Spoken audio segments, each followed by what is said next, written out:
So I would like to introduce myself to you guys. My name is Allie. I am a doctor of physical therapy and a nationally certified Pilates instructor. I've been practicing in the Boston area for the last 5 years.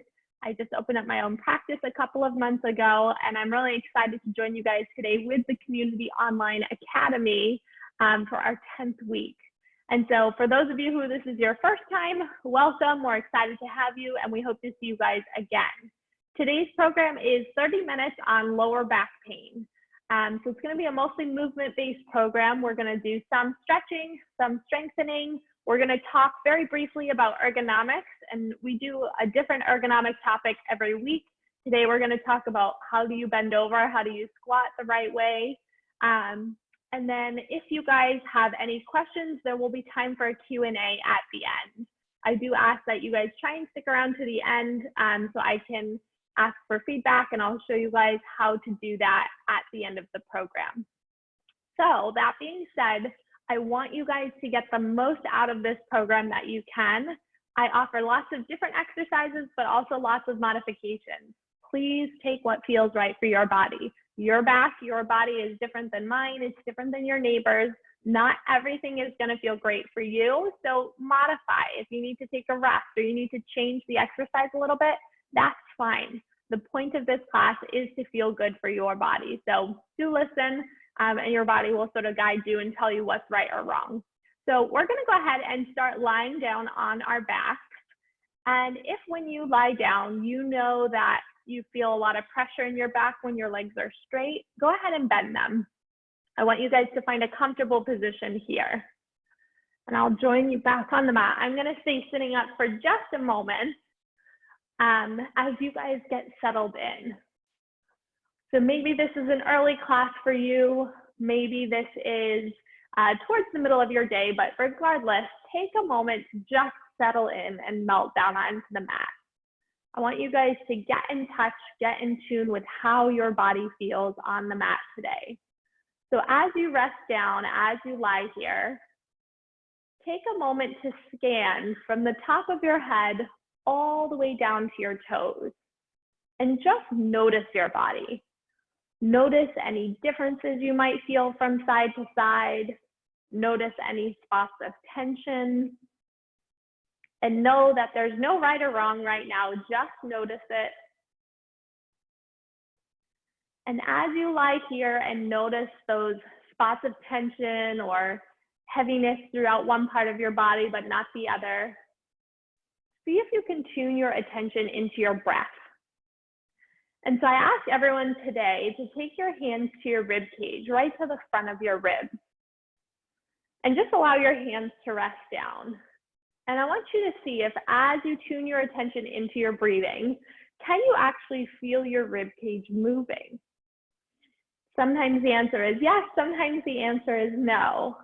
Even if the answer is yes, I want you guys to see if you can expand the breath within your rib cage. So when you inhale, feel the front of your ribs open, feel the sides of your ribs open. And as you exhale, feel the two sides of your rib cage come closer together. And that movement might be subtle to start. The reason we focus on this type of breathing through your ribs is when you think about it, your rib cage actually attaches to your spine.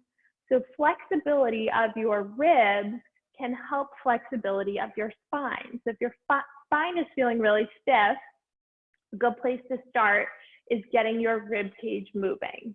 So I'm going to join you guys down on the mat. We'll try a couple more breaths here, feeling the ribs expand wide out to the side, and exhale, letting go.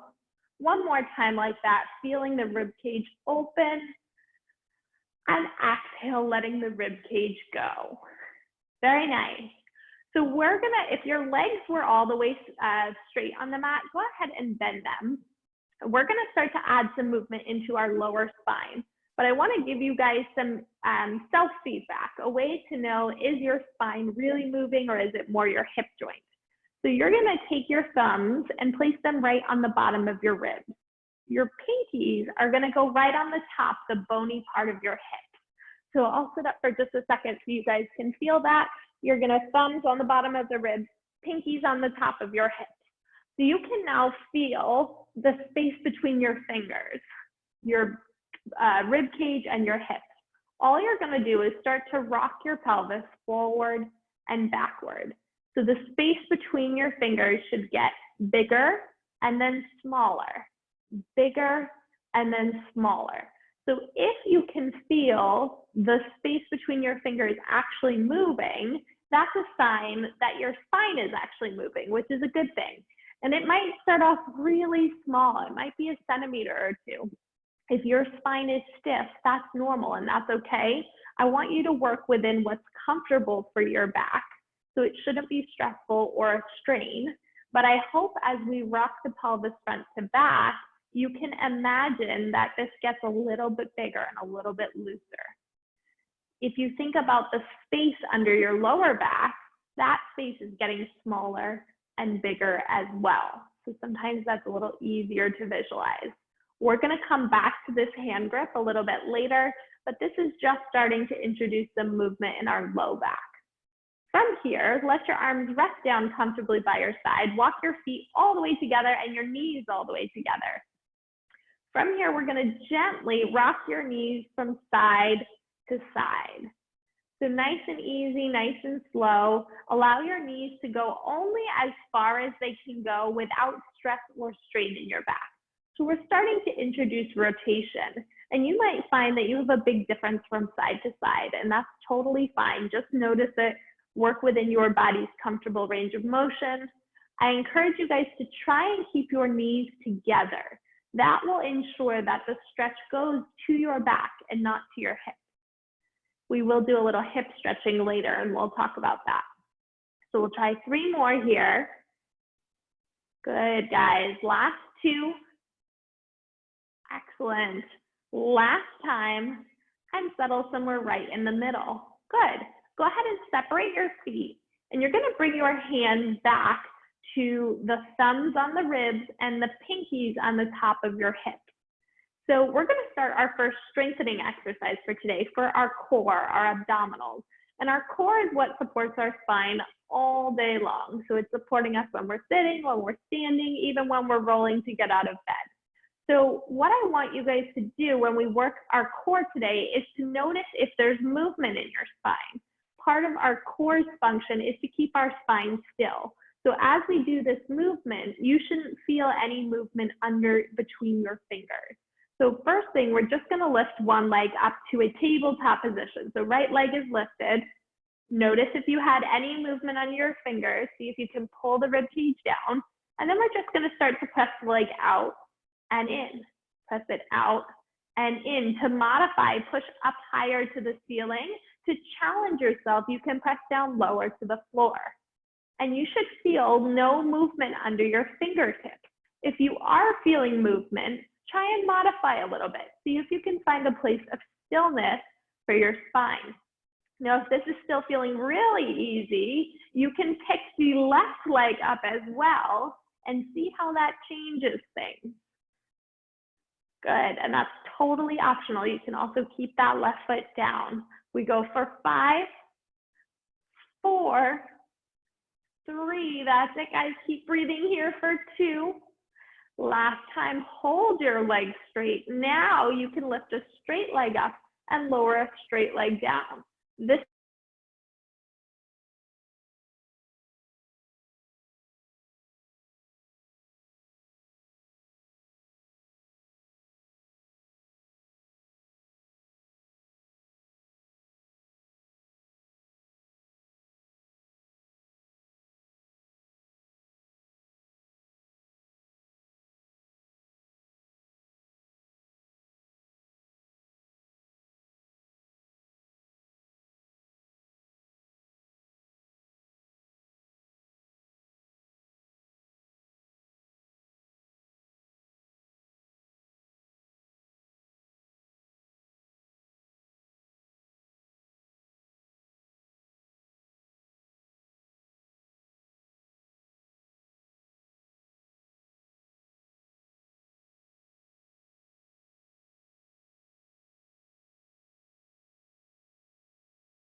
Hey, Allie.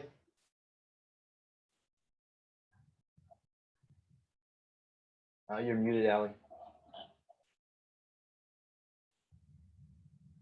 Oh, I see.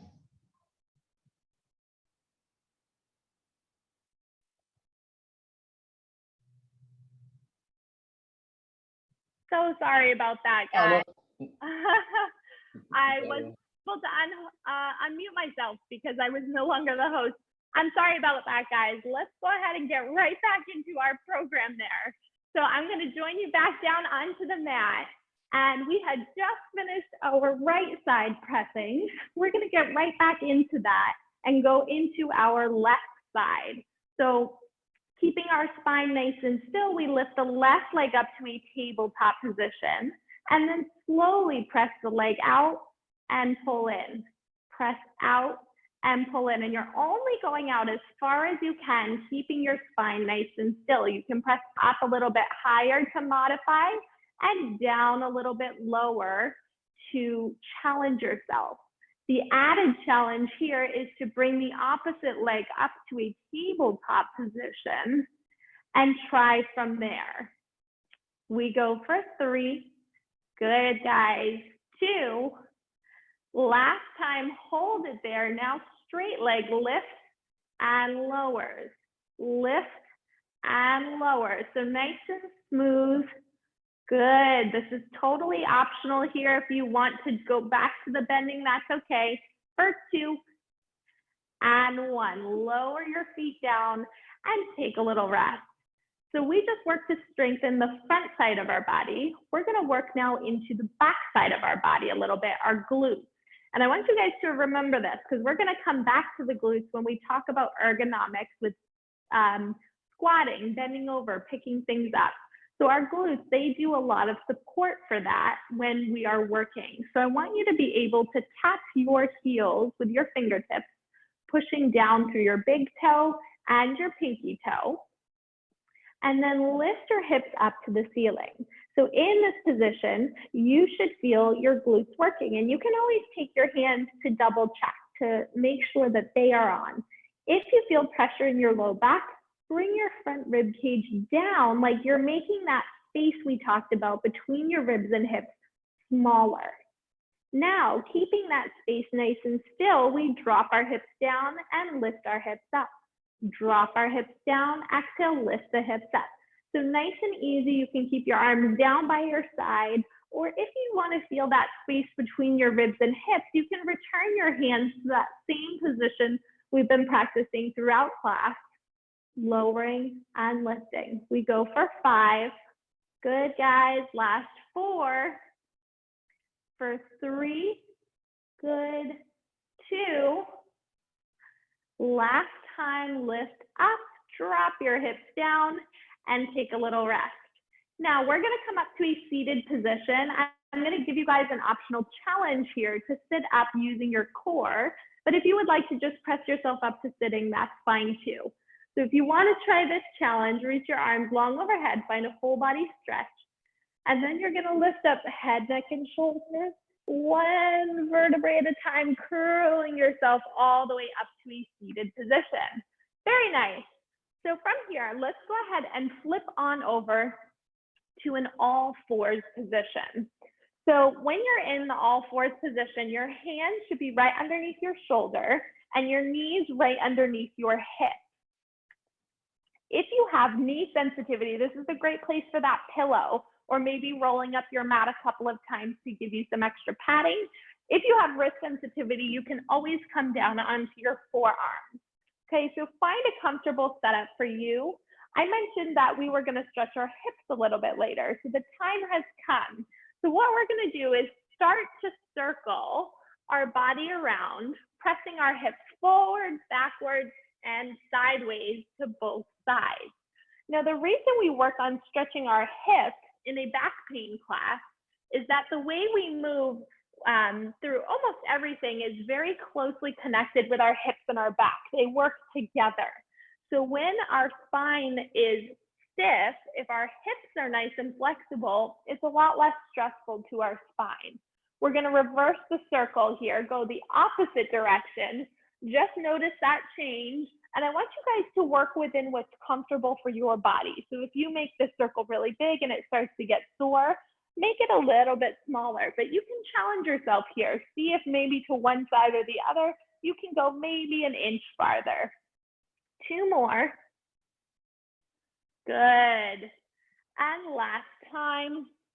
And then we're gonna press the hips all the way back this time, as far back as you can go. Use your hands as support here. And if you get close enough to the mat to rest your forehead down, go ahead and do so. And just notice that stretch across your lower back. Notice that stretch across your hips. If your feet are uncomfortable here, you can always tuck them under to have your toes on the mat as well. Awesome. So from here, we're gonna go ahead and shift forward and actually go to lying down on your stomach. Now, when you lie down on your stomach, you may find that right away, this is uncomfortable for your back. In that case, add a pillow right underneath your hip. The reason that is because this is a position of extension, and we spend a lot of time in the opposite position in flexion when we sit. So often we're tight just laying flat like this. We're gonna build on that stretch by placing the hands flat on the mat and starting to lift our back. So lifting perhaps just the upper back. Maybe you're comfortable lifting all the way up into your lower back. So whatever feels good for your body, nice and easy, pressing the spine all the way up and lowering down. Like I said, this is a really nice stretch to reverse the effects of what your spine experiences in sitting. But be gentle with yourself. If you're feeling pinching or soreness in your back, make it a smaller range of motion. I think as you work on this, slowly you'll be able to get up a little bit higher. So we'll try just 2 more there. And one more time. Good. And then we're gonna lie all the way down on your side. I'm gonna roll to my left side. So if you guys wanna follow along with my cues, lie down on your left side. Make a little pillow with your bicep, or maybe you grab your pillow and bring it in for your head, and then bend your knees in nice and close towards your chest. So you want your knees in to at least the height of your hips here, if not a little bit closer. So we did some rotation for your low back. We're gonna do rotation for your upper back now. So reach your fingertips out in front of you. You're gonna tap the floor, and then reach your fingertips back behind you to reach for the floor behind you. You may not be able to tap the floor in either direction. That's totally fine. Work within what's comfortable for your spine. Now, if you have shoulder sensitivity, you can keep your hand on your chest and just rotate down and open. Okay, so nice and slow, nice and easy. You're just allowing the rotation to happen from your chest rather than your shoulder. So we'll just do 2 more like this, and make sure that you're not holding your breath here. And one more time, and then we'll settle back in the middle. Take your top hand, my right hand in this case, to your right hip. And I want you guys to feel that your hips are stacked. Sometimes they end up rolling forward or even rolling backwards. I would like your 2 hips to be stacked. Keeping your bottom leg bent, you're gonna straighten your right leg out long. And I want you to reach that right leg so far away from your body that your bottom rib almost lifts off the mat. So we've got one more strengthening exercise here down on the mat, and that's for the sides of our hips, which is what supports our spine when we're twisting, when we're moving sideways, even when we're doing things where we're holding weight on one side of our body. So from here, we're gonna start to lower and lift that outside leg. So it's small, you don't have to lift it up super high. What I want you guys to think about is stillness of your spine. I want your hip here to do the work, not your back. So your back is it's just being stabilized, and that comes from your core. So you can feel from that top hand that your hip is moving, but your back is nice and still. And this one can become a lot of work pretty darn quickly. We'll try 3 more. 2, Last time, awesome, lower it down. We're just gonna press up and I'll roll to the other side. If you guys just wanna roll over on your back to get to the other side, I just want you guys to be able to see me here. So I'm gonna make a little pillow with my biceps, bending my knees in nice and close towards my chest once again. From here, top arm reaches out and then reach up and over to the floor behind you. So imagine here, like you've got a giant book and you're opening and closing the pages of that book. It's normal here to get a little bit of cracking or even popping in your spine. This is a mobility exercise. And like I said, for your upper back, our rib cage attaches to our upper back as well. So a big breath here is gonna help you get a bigger stretch. One more time, just like that. And then all the way down. Awesome. So from here, straighten that top leg, reach it longer. Can you stretch your left leg towards the opposite wall away from you? Top hand to your top hip, and we start that lift and lower. So lifting just slightly above your hip height is all you need to do here. If you go too high, notice how my spine then starts to move. So I'm keeping it small. It's still a lot of work for this outside hip, but I'm keeping my spine totally still. Good, guys. 5 more. 4, 3, 2, and 1. Lower all the way down. Good. So sit yourself on up. We're actually going to finish the rest of our class in standing. So I'm going to adjust my camera a little bit so you guys get a better angle. Go ahead and come on up to a standing position. I'm going to adjust that even a little bit more. Okay, so our discussion today on ergonomics is about squatting. How do we bend over to get something on the floor or to pick up something really heavy with the best form to protect our back? So what I want you guys to do is come back to that finger position where your thumbs are on the bottom of your ribs and your pinkies are on the top of your hips. In a good quality squat, your spine doesn't move. So your trunk is tipping forward and back, but the actual position of your spine shouldn't change. And that's because the movement comes from your hips. So with this space between your fingers, you should not feel that space get bigger or smaller when you squat. So let's try it. It's not going to be perfect, but I want you guys to feel that and start to notice. So I'll turn to the side. We're standing up nice and tall. The mechanics of your squat are to bend your hips first and then your knees, and then press your hips forward to stand up tall. So try that again. Hips back, then knees, push into your feet and press your hips forward, stand tall. Now, a lot of times I have people say when they go down here, they feel like the space got bigger. And that's usually because the front of your rib cage drops down. So can you keep the front of your rib cage steady, pulling in towards your spine like it's giving your stomach a hug? And that will help you to maintain the stillness of that space. Now, I said earlier in class, think about our glutes. That's going to come back. We're going to have questions about it.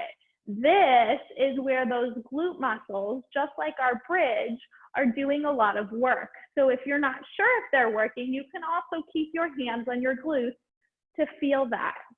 So it's okay in this type of squatting motion to let your chest tip forward, but that's because it's coming from your hip joint, not by bending your spine forward. So you guys all look awesome. I'm going to take a quick peek at everybody's form. Marie, you can separate your feet a little bit. That might give you an easier time. Good. Rachel, that looks great. Awesome, Robbie. Good. Pramod, see if you can open your shoulders back. Good, guys. We'll try just a few more here. Nice, Mark. Excellent form. Good. One more. Good. And then you guys can come all the way up. So the last exercise I want to do, and I know we're getting a little close to the end of our time, but I have one more while we're standing that's nice and quick and easy. And this is something you guys can integrate in throughout your day. It's a calf raise. And what that means is just going slowly up and down on your toes. And I know you guys are probably saying, okay, why are we doing calf raises or ankle exercise in a back class? Our foot is the first thing that hits the ground when we're walking, when we're running, when we're going up and down stairs. So it's also the first shock absorber for our body. And shock absorption is really important. We don't want lots of impact on our spine. So if you can make your calf muscles really strong and able to accept the load of our body in this slow lowering way, it's less impact for our spine when we walk and when we run. So I show this to you guys because it's easy. You can do it while you're cooking dinner. You can mix it in throughout your day. But it's something that does actually make an impact indirectly on how our spine feels. So I always like to imagine that I'm lifting and lowering onto a piece of glass. So I'm nice and soft, not abruptly hitting the ground. And that nice soft landing is what feels good for our spine. So with that being said, I want to take some time to answer some of your questions. And I'm going to go ahead and give you guys, because we're a nice small group here, I'm going to give you guys the ability to unmute yourself. Okay. But if you'd rather ask a question by writing into the chat, you can certainly do so here as well. So if you guys have questions about your back or just the class in general.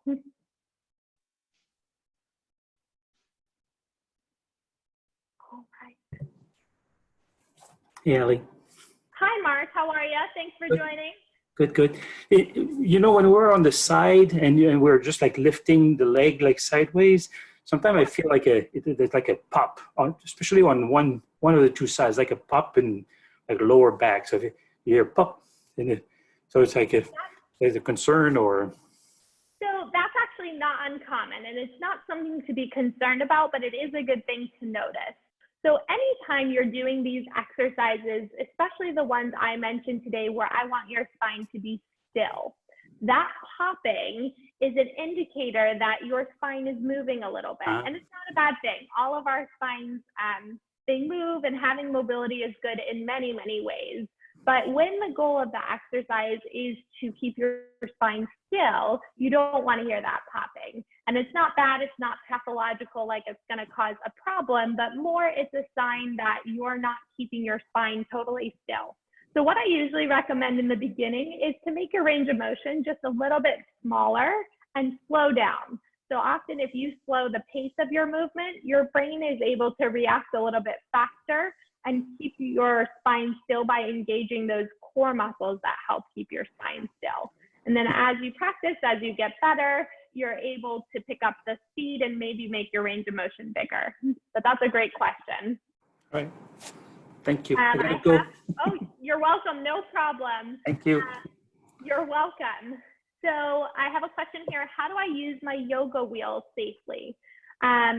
So the yoga wheel, for those of you who aren't familiar, is a big, giant flexible circle. I would say it's about probably 16 to 18 inches. Oh, thank you. And if you guys want to look, Marie is holding it up in her screen right now. So if you go to gallery view, you may be able to see that. The yoga wheel is used in a lot of different ways for stretching. This class, I don't specifically get into any props just because not everybody has them, but you can use that to do some of the extension work, like when we were lying on our stomachs, pressing our back up, you can actually use the shape of the yoga wheel to drape your spine over it.